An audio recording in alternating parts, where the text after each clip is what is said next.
بار دیگر سلام میگم به کاربران رادیو آزادی و همه اونهایی که این لحظه ها ما رو در آزادی ویدیو تماشا دارن. شالوگ خوجا هستم. ساعتی 10 با وقت پراگ در خدمت شما با سرخط خبرهای روز، البته خبرهای تاجیکستان و جهان است و فراموش نکنید برنامه خبری نیز در پیش داریم. ساعت 1 با وقت پراگ منظور شما میشد و باوری دارم که چون همیشه در برنامه خبری نیز همه شما از آن را خواهیم دید.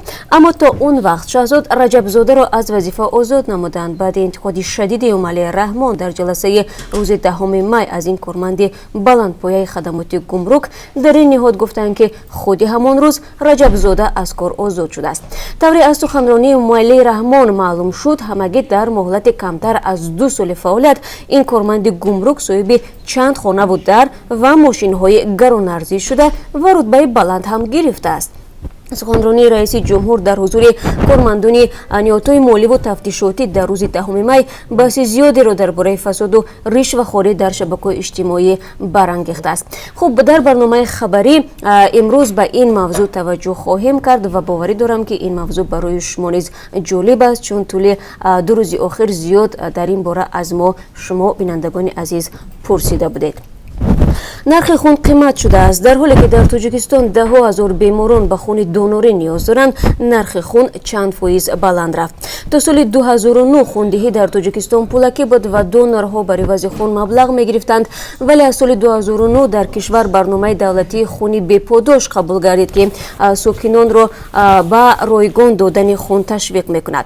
همکاران ما تلاش کردند سبب‌های بالا رفتن نرخ خون را معاین کنند و همچنین درباره آنها هم خواهند گفت که به خون دونور نیاز ولی برای دریافت آن دستی کوتاه دارند. آزمایش امکانیت‌های نو و یا قصاص برای ناراضگی از تصمیم بالا بردن نرخ اینترنت در تاجیکستان. چند هفته می شود ساکنان تاجیکستان از صورت پست اینترنت شکایت میبرند و میگویند حتی با برنامه‌های فیلتر شکن نمیتوانند به سامانه‌های خبری و یا شبکه‌های اجتماعی وارد شوند. این مشکل درست بعد آن به عمل آمد که عملی رحمان پرزیدنت تاجیکستان قراری جنجال برانگیز بلند بردن نرخ اینترنت در تاجیکستان را بیکار کرد. کاربران تاجیک میگویند هرچند نرخ‌ها به شکل پیشتر برگردانده شدند ولی اکنون آنها به یگان صفحه وارد شدن نمیتوانند. چون این وضعیت بین ساکنان و کارشناسان سر و صدا را به وجود آورده است. اگر در برنامه امروز ما را تماشا کنید فرضیه‌های جای داشته و پیامد و تاثیر مستقیم چنین روند را به صاحبان تلفن‌های هوشمند در تاجیکستان را خواهید فهمید. افسانه را ویران کردند ولی صاحبانش تا هنوز چیز جبران نگرفتند. هنوز در ماه اپریل طرفخانه معروف افسانه در مرکز پایتخت به منظور بنیاد بینایی دادگاه و نظریات اندوز نویه سینا ویران کرده شد. ولی طور معلوم می شود تا به حال به مالکان افسانه هیچ جبران پرداخت نشده است. این هم در حالی است که آن وقت صاحب طرفخانه گفته بود که برای فعال کردن افسانه بیش از 300,000 سومانی خرج شده و حالا نزدیک به 100,000 دلار قرض دار هستند.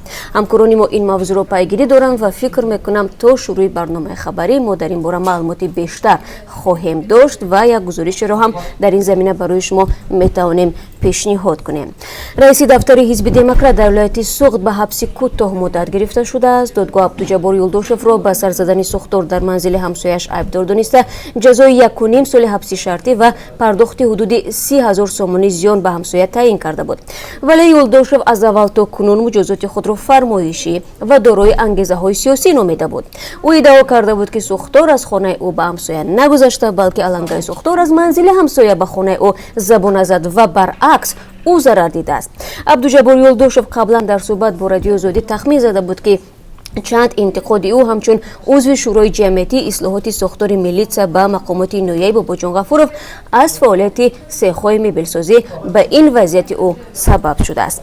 و پوتین هم پیش پا میخورد. هفته گذشته پرزیدنت روسیه ولادیمیر پوتین در یک قوه‌آزمایی هاکی 8 دفعه به دروازه رقیبان گل زد ولی اثنای جشن پیروزی پیش پا خورده به زمین افتید. این حالت چگونه اتفاق افتاد در برنامه خبری میتوانید ببینید. همین گونه نوارهای جالب دیگر نیز هست که شما بعد از 3 ساعت دیگر میتونید آن را در پخش مستقیم در آزادی ویدیو یعنی در همه جا ما را تماشا کنید. با امید دیدار نوبتی و همین گونه از شما ویدیو انتظار هستیم، خبر انتظار هستیم. اگر شما شاهد خبر بودید و یا عکس و ویدیو نادری دارید لطفاً در اختیار رادیو آزادی بگذارید. ما کوشش میکنیم که این نوارهای شما پیشنهاد بینندگان رادیو آزادی شود. تا صحبت بعدی، خدا نگهدار.